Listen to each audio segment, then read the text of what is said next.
Hi, I'm Dave Cathy, the Food Dude, and I'm in the mood for Scotch. The reason? Robby Burns night. We thought we'd come over to the Drunken Fry, where General Manager Ian McDermid has a great selection on top of some pretty great fries. Here's what he had to say. I'm Ian McDermid, proprietor and general manager of the Drunken Fry. Today we're going to be tasting some Scotch whiskey. So you guys all have Dewars in front of you. It's just a really, really basic blended Scotch whiskey. Blended meaning they take several barrels and several batches. They blend them together to get a really uniform and easily obtainable taste. It doesn't take a whole lot of time in the barrel, in other words, to get a great tasting whiskey. So the way I like to taste whiskey is I first, like to get a good nose of it, kind of smell the malt, smell the smoke a little bit. Malts, of course, being only barley in Scotch whiskey. They only ever use barley. They're pretty strict about their rules as far as what you can call Scotch. Of course, it has to be made in Scotland. Let's give it a taste, and I like to swish it in the front of my mouth just a little bit, kind of get a good taste for it on the front, and then kind of throw it on back.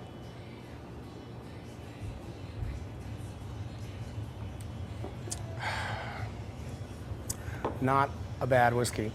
Really mild, really smooth, mixes really well, and with something like Dewars or the other kind of cheaper blendeds, you don't really have to feel too bad by putting soda in it, putting ginger ale in it. You don't have to feel guilty for sweetening it up just a little bit. Let's move on to Shiva. It's another one. A little bit further north, so it's a little bit different style. Of course, different water. Always the distillers almost always have their own water source, which they feel is a huge distinctive quality in the whiskey. A little bit different malts, obviously, different soil, so that's where we get the different flavor, but a really similar style of whiskey. So, salute.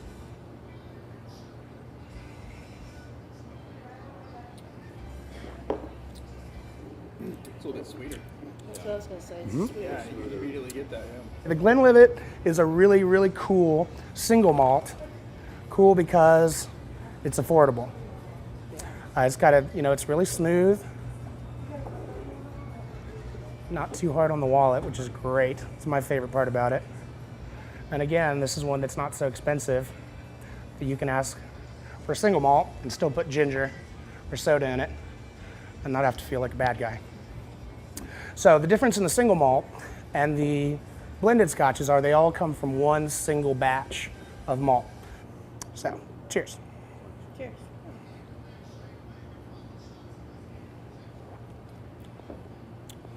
Well, that's impressive. Extremely. Now the Macallan is a Highland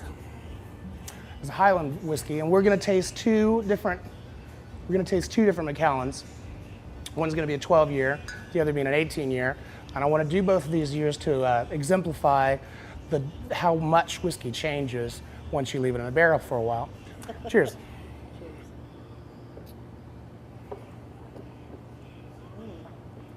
I don't know. I might just be starting to get soaked in whiskey a little bit, but I kind of get a little bit more of that brown sugar molassesy smell and flavor in this. Absolutely. The wood sugars, the cherry. You get those great notes of fruit. Yeah, but this one just seems like it has a few more layers than the other two. Not saying the other two were bad. This one just kind of had a little bit more Seems a going little more on. aromatic, too. Yeah. Oh, most definitely. Most definitely. You increase in price, you definitely increase in quality. This one's actually the most expensive bottle that I have in the house.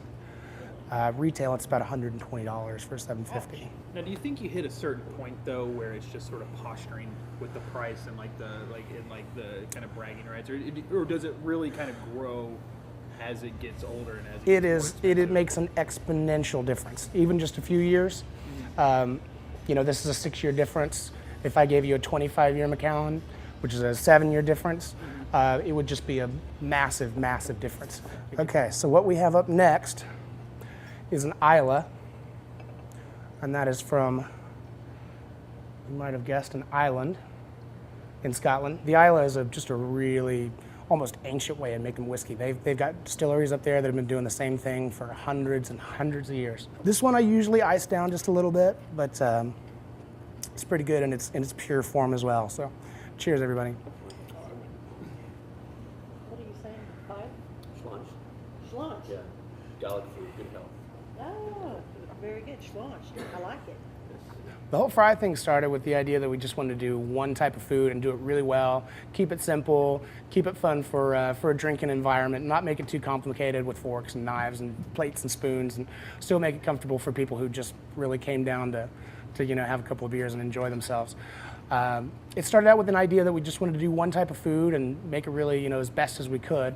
So we like to showcase our kind of pizzazz and flair for fancy sauce, and of course ketchup and mayonnaise are always available if you ask for them.